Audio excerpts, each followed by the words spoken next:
Agricultural productivity is central to Kenya's export industry. More than 75% of the population is engaged in agriculture and allied activities, which contribute almost 25% to the national production. Horticultural produce and tea are the major items of export for Kenya.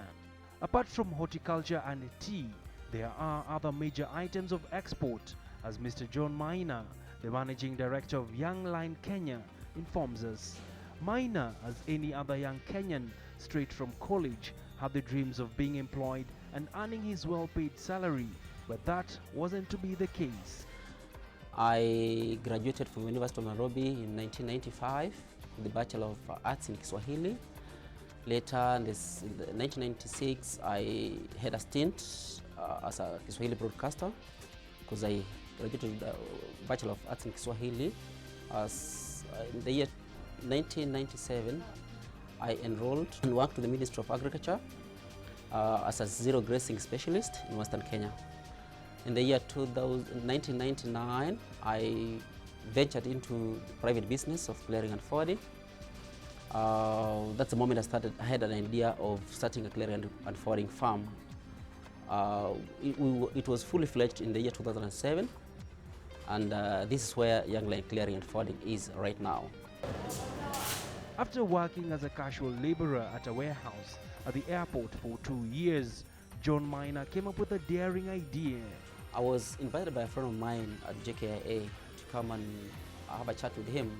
I noticed that whatever he was doing, the clearing and forwarding, was a lot of work. However, after doing my research and finding out other companies, what the other companies are doing, I noticed that no company is specialized in exports. And that's the point the idea of starting a Youngline Clearing and Forwarding came into being. I had to seek some professional advice.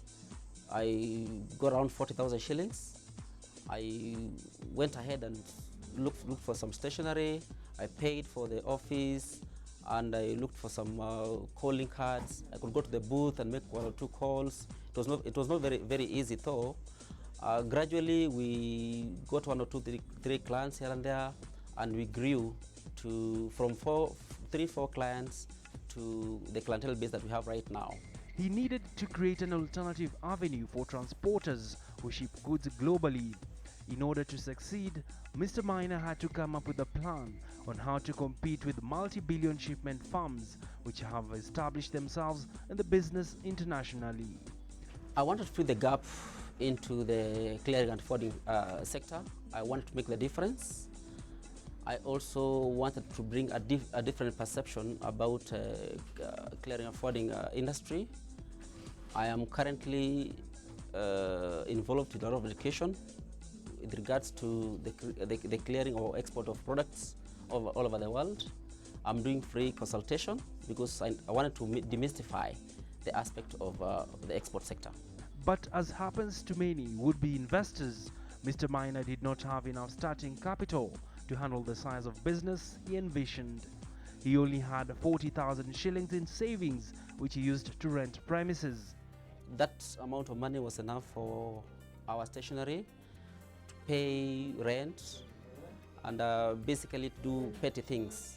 But later we managed to partner up with banks like Commercial Bank of Africa, who gave us loans and other financial facilities. We have also been able to get financial consultations from specialist people and individuals who have been able to guide us through the financial line. Up to now, we have also partnered with airlines who fly to Kenya. Etihad Airlines is one of them. British Airways is another one. We also partnered with Turkish Airlines and Kenya Airways, who are able to give us 30 days credit facilities, where we trickle down the same credit facility to our clients. However, luck came calling, and Mina has Air Mauritius to thank for. It started lending him money payable at the end of the month as he worked as their broker. Soon, he established a similar working relationship with Turkish Airlines and British Airways, as well as local banks. As I told you initially, Youngline has been very disciplined when it comes to finance. This In the area of export, you need to be disciplined in terms of how the amount of money you get and how you spend the money. Currently, we are partnering with Commercial Bank of Africa in support of our financial sector. We also have very competent auditors and accountants who are able to handle our cash flow. At the same time, it's a question of discipline. We actually have discipline when it comes to expenditure. As his business established itself, other clients came calling. Among them are Kenya Airways, Etihad Airways, Sabina Airlines, Saudia Airlines, and Kate Freight and Travel Limited. Initially, when we started this business, we started with around 3 clients. Gradually, because of our service, we are on-hand service-oriented. Our clients clientele base has grown. We now service around 250 clients who are fully satisfied with the activities. We do every year evaluate our company and see that our clientele base is growing. This we do by promoting our services, educating my staff, and also giving initiatives. Like right now, for the next 6 months, Youngline is offering free export consultation. It's offering free export of goods within Nairobi. Then to JKIA, we are also offering very low rates from Nairobi to all over the world. You just need to go to our website, www.younglinekenya.com, and see what you're talking about. The company is mainly engaged in exportation and advertisement of everything Kenya exports. Our major clients are basically curio shops. We have clients in Masai Mara, Samburu, City Market. We also have major clients who are tea exporters, Unilever, James Finley. We also have major clients who export hides and skins, for example, Alfarama. We have clients who export EPZ companies, who export processed macadamia kernels. And we have diplomats who export their personal effects. We also work closely with the vet doctors who are involved in exporting pets and other live animals. In business, it takes determination for someone to achieve targets. For one to demand market share, one must be ready to offer better quality services than their competitors. This will give you an added advantage because you have added value to them. This is paramount in business, and it is believed to be the reason behind any success story. But of course, there are also challenges. The first challenge is the protocol of documentation. There's too much documentation within the export sector. Like for example, when you want to export a curio from Nairobi to, say for example, Los Angeles, USA, you need to have a document called a customs entry, an invoice, Euro 1 certificate, and a phytosanitary certificate and all that. The tricky part of that is that all these documents are gotten from various government departments, and they are not located at the airport. The only office we have here at the JKIA is phytosanitary certificate, which is gotten from KEFIS. Otherwise, other documents are gotten from Upper Hill, you get others in town and all that. So this is a point where we request the Ministry of Trade under the CS to look into the issue of bringing together the documentation sector into areas of operation, like JKIA, for example. The other challenge we are experiencing is competition. Every Jack and Jill thinks clearing and forwarding sector is lucrative, yet it's a lot of discipline. Some companies are coming cutthroat competition, and the goodness is that we're able to beat them up because this is the game we're used to, and our services are quite professional.